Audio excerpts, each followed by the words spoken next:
kawula kula mawon ingkang sebab siji ingkang ninggalake kegayuhan gotong royong dening kekalih para kanca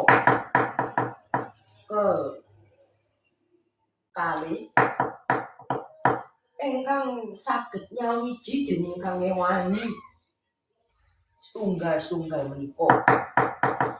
Ingkang loro ingkang saged nyawiji dening ingkang gotong royong bebarengan lan seneng ingkang gawe barangane dhewe.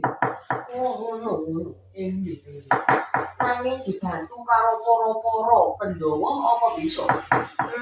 Saged. Yen to lelakon begayan membawa dosa mani. Nggih. Kocak kamarana carita.